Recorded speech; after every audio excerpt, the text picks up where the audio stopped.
Kung sa tingin mo ang classroom management sa kindergarten ay puro sigaw at shh, no, quiet, sit down.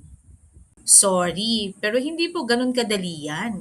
Kasi ang totoong tanong dito is, paano mo patatahimikin ang 30 na batang gustong tumakbo, sumigaw at maglaro habang ikaw ay nagtuturo ng tunog ng letra?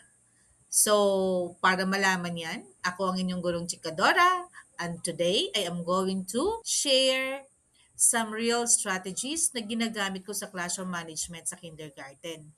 Yung talagang gumagana, hindi yung pang theory lang.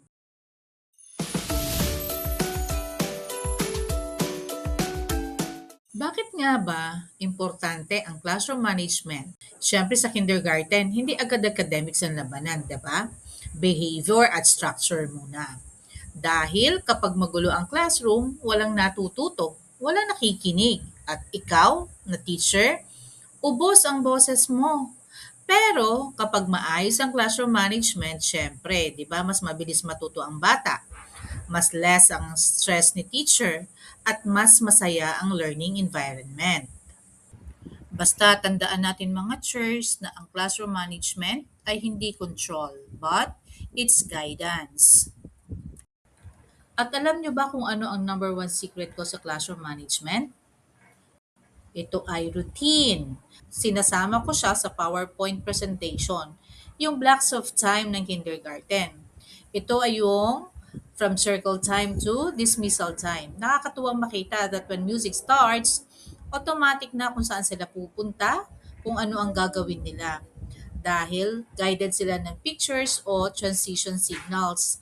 Kasi nagiging ready sila sa pagkakasunod-sunod ng mga gawain sa buong session. Ano po ba ang example ng mga simple routines? For example, yung greeting song, pag-check ng attendance, pagbibigay ng warm-up activity through music or simple exercise, and then lesson time, the activity time, at hindi mawawala syempre yung outdoor or indoor activities. At saka syempre, yung uwian, kasi dyan naman talaga sila excited. So, kapag paulit-ulit ito araw-araw, kahit pasaway na bata, susunod na rin kasi alam na nila ang mangyayari. Basta tandaan mga chair, gumamit ng visual schedule para makita nila ang sequence ng activities. Attention signals. Alam mo yung pinaka-effective na pampatahimik ng classroom? Yes, ito yung consistent attention signals. Halimbawa, yung clap pattern. Teacher claps, students repeat. Another one is 1, 2, 3, eyes on me. O kaya yung mga raising hand signals. Importante, isa lang o dalawang signal ang gagamitin at wag yung 10 iba-iba. Kasi kung consistent ka, automatic response na ng bata yan. Parang reflex na nila. Isa sa biggest mistake ng teachers is yung pagsasabi ng, wag, tumahimik nga kayo, umupo. Pero sa kindergarten, mas effective ang positive reinforcement.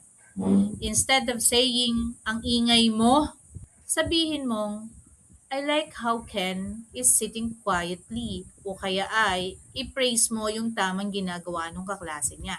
Kasi gusto ng batang mapansin. So kapag napansin mo ang good behavior, mas uulit silang gawin yon. So ano po ba yung mga simple reward ideas kapag halimbawa pong ginawa niya ng tama yung mga good actions? For example, pagbibigay ng sticker, stamps, ay star chart, praise board, o kaya ay group points. And let's be honest, hindi perfect ang kindergarten classroom. May maingay, may umiiyak, may makulit. Pero bilang teacher, hindi mo kailangan maging perfect disciplinarian.